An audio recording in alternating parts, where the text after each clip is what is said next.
9வதும் காலக்கண்ணு தான் போட்டிருக்கா. இப்போ 10வது செனையா இருக்கா. எங்க வீட்ல எங்களுக்கு புடிச்சதுன்னே சொல்லலாம்.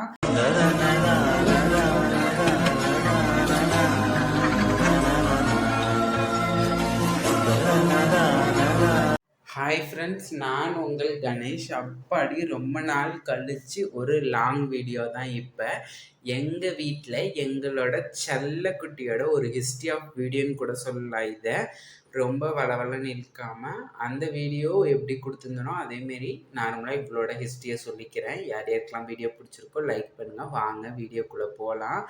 பார்த்தீங்கன்னா நாங்கள் இது எங்கள் வீட்டில் கன்றுக்குட்டியிலேருந்தே சத்தியமாக வளரல. இதுக்கு நாங்கள் ஃபஸ்ட்டு ஈத்தில் ஒரு தலைச்சன் கன்றுக்குட்டியோடு தான் வாங்கிட்டு வந்தோம். இப்போ 9 கன்றுக்குட்டி போட்டு இன்னமுமே எங்கள் வீட்டில் ஒரு ராணி மாதிரி இருக்குது அப்படின்னு தான் சொல்லணும்.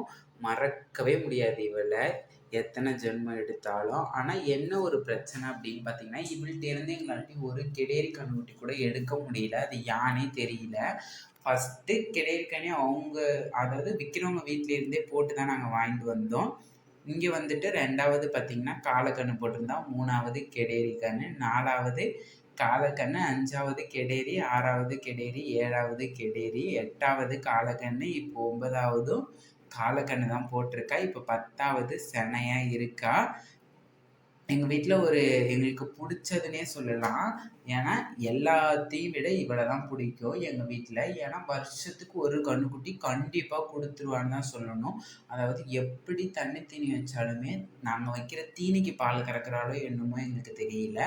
ஆனால் அவள் மேய்ஞ்சிட்டு பால் கொடுக்கறது தான் அதிகம். அவள் மேய போலினா அப்படி பாலே இல்லை.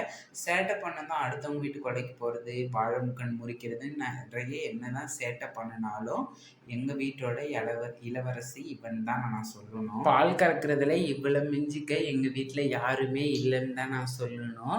என்ன தான் வயசானாலும் இவளோட மெமரிஸ் போகவே போகாது. என்ன தான் மழை பெஞ்சாலும் வெயில் அடித்தாலும் எங்கள் வீட்டில் பார்த்திங்கன்னா சில மாடுங்களை கூட கட்டி போடுமே தவிர அந்த மழையிலையும் வெயில்லையும் மேய்ஞ்சிட்டு வந்தே தான் தீருவா. இதுதான் இவளோட ஹிஸ்ட்ரி. இவளோட கன்றுக்குட்டி பார்த்திங்கன்னா இப்போ அந்த சாம்ப கலர் இது மாடு தான், ஒரு நாட்டு மாடு. இவளோட கன்றுக்குட்டி அந்த கெடேரி தான் நாங்கள் இப்போ இவளுக்கு பதிலாக நாங்கள் வச்சுக்கணும் இவளோட ஞாபகமாக.